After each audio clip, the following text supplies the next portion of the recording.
Bible, the translators of the King James Version were very good with the King's English, obviously, but they didn't know that much about Hebrew. So they were good with the King's English, but Hebrew they weren't that hot on. So they mistranslated a lot of Hebrew words that today we have a better understanding of what those words meant in Hebrew, and we look at the King James Bible and there were mistranslations. But people, we don't care about the mistranslation. That's what we believe.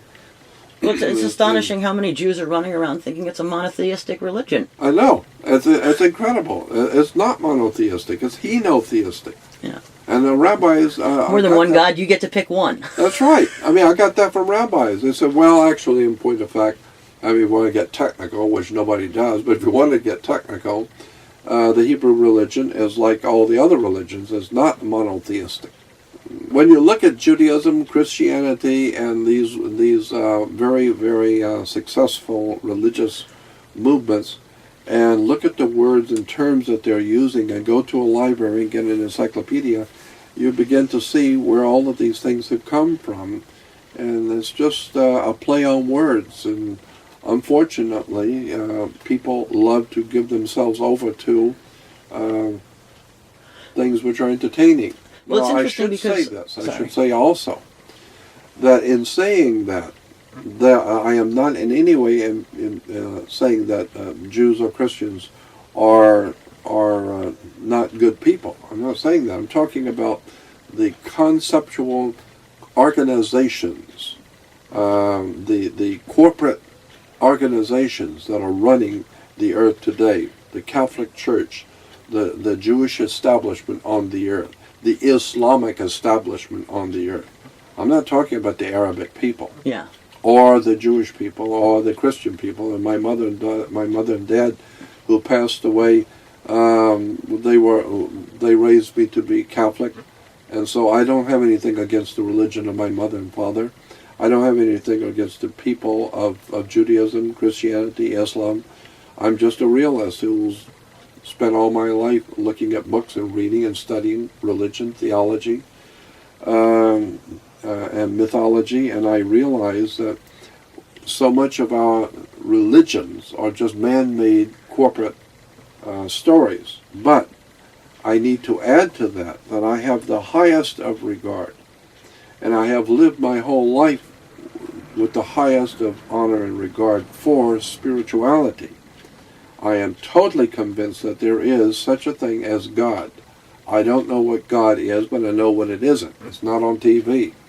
And it has nothing, God, whatever God is, has nothing whatsoever to do with TBN or Jan Crouch or money-making goofballs who are dancing around the stage with their effeminate gay haircuts and their diamond rings and singing all the hymns and entertaining the masses. No, that's not Christianity, that's not spirituality, that's showbiz.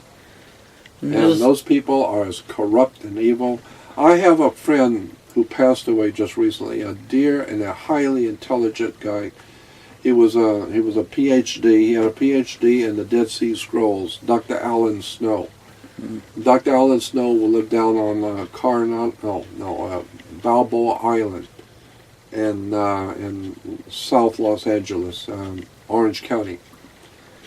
Dr. Alan Snow had a PhD in the Dead Sea Scrolls, and the stuff he was telling me about the Dead Sea Scrolls will blow you over.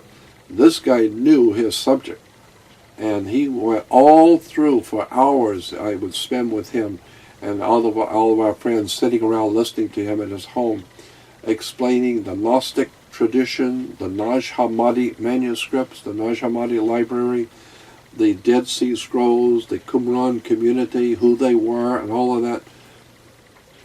And he would have all kinds of awards in his front room for speaking all over the world on Dead Sea Scrolls.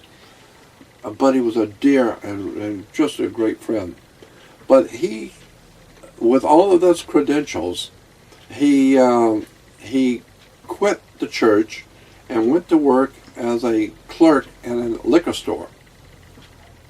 And that's what he was. He was behind the cash register at the liquor store. And I asked him, I said, what is going on here? He said, well, I found out the real truth about the Nag Hammadi manuscripts and the Dead Sea Scrolls, and started doing all the research into the occultism and the mysticism of religion and the church and Christianity and Judaism. I just threw up my hands and give up. Nothing is what they say it is. None of it. None of it is what they say it is. There was no ancient Israel. Ancient Israel never existed. There was no such a thing as ancient Israel. There was no such a thing as Jesus.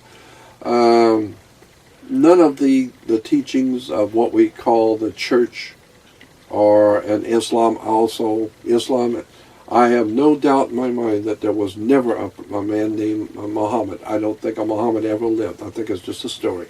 I think the Vatican came up with a great story for the Arabic people, and I think the Vatican and the Jesuits were highly intelligent, crafty people who came up with a story and sold it to the ancient Arabic peoples called Mohammedanism. I don't think Muhammad ever lived. I think it's provable. And I think the Vatican came up with the whole story for the Arabic people. What's the deal with the big black asteroid that they walk around? Yeah, I know. Yeah, that's a worship of a meteorite. It's incredible. And Mecca. I mean, I love the Arabic people. I've been to Egypt 3 times. I've been around the Middle East. I don't have anything against Arabic people, but since we're talking about Jewish religion and the Christian religion, we've got to bring in because they are part of the people of the book. Well, yeah, it's the Abrahamic religion. Of course, it's the Abrahamic religion. And then you find out there was no Abraham. There was no Abraham, Isaac, or Jacob. There was a rabbi. But there was an Ur. that they had. The city of Ur did exist, but Abraham... Yeah, there was a city of Ur, of course, because we know it was a city. That's where we get our word in America, urban development.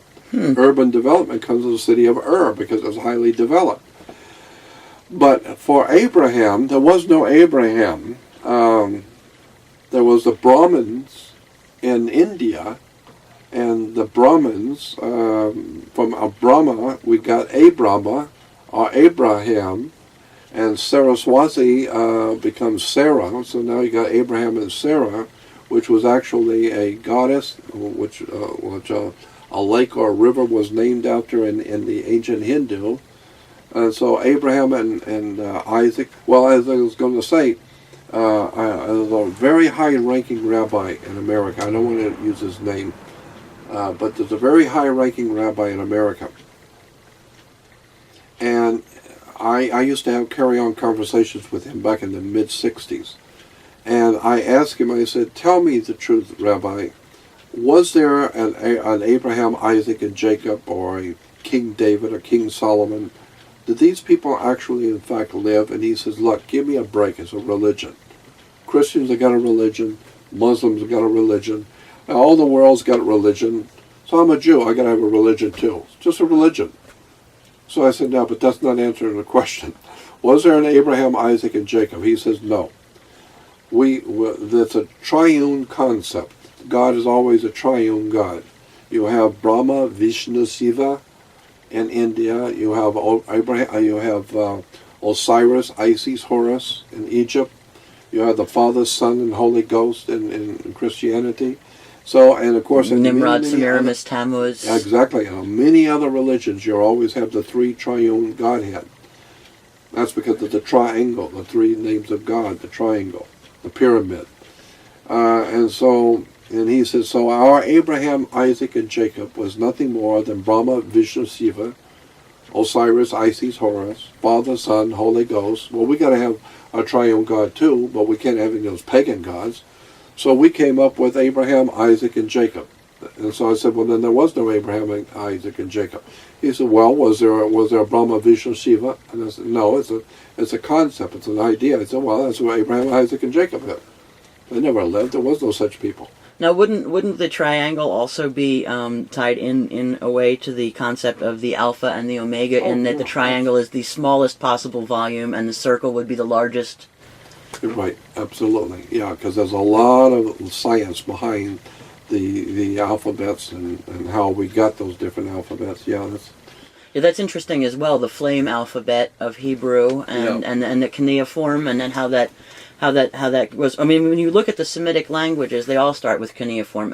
Akkadian being the first one after Sumerian. The Akkadians come in, and then you've got the Hittite, the Sumerian, the Assyrian, the Babylonian, the Hebrew. But I also just recently found out that the modern Maltese language is a Semitic language. Yeah. Well, that's another point.